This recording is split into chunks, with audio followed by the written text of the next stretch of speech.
let's get into the Razor Sharp show. Share with the Sure. community what you do. I'm the director of Melrose International. Melrose International are grant consultants. We're independent consultants, so we don't work for the government. We work for you, our clients, and we specialise in two grants. One of them is the Research and Development Tax Incentive, and the other is the Export Marketing and Development Grant. They're two specific grants that are known as given grants.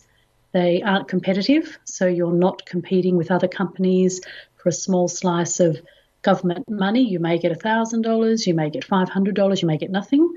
The two grants we work in, they are actually given grants. If you've spent the money on eligible expenditure, then you are entitled to it back. So love what I do, helping people. Excellent. And so is this something that you have you studied this as a background, or how did you fall into helping people get kind of their own money back from tax incentives and grants? Absolutely. I'm not trained. I'm not an accountant. We have an in-house CPA who does all the figures and the fact-finding. But where I've come into it is from the beauty industry. I used to import cosmetics and export cosmetics. I used to produce my own skincare and makeup range, and I had no idea that these grants were available when I was going through all of this. And if only I'd known, it would have made the huge difference to my business. But a girlfriend came to me and she was applying for one of these grants. She was in the beauty industry. And she said, can you help me? You're a beauty editor, because I used to write for consumer and trade beauty magazine. She said, so you've got the gift of the word and the writing.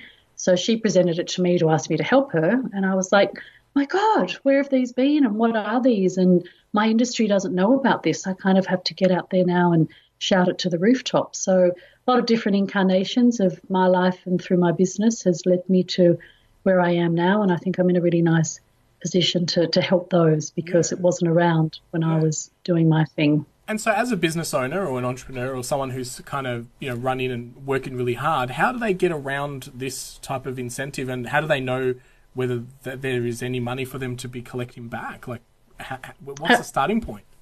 Absolutely. Well, I guess starting point is to hop on my website and there's an eligibility checklist. With the Research and Development Grant, you need to have spent $20,000 on eligible expenditure in a financial year, and your company structure needs to be a proprietary limited.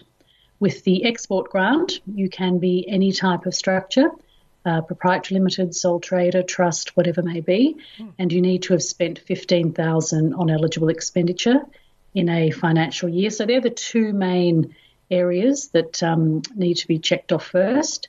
And then once that's all done and it looks like we're on the right path, we then start gathering all the information that we need, and we look at all your financials prepared by your accountant, your P&L, and we look at where your money's gone from that year and how we can claw it back for that eligible spend on the R&D or the export.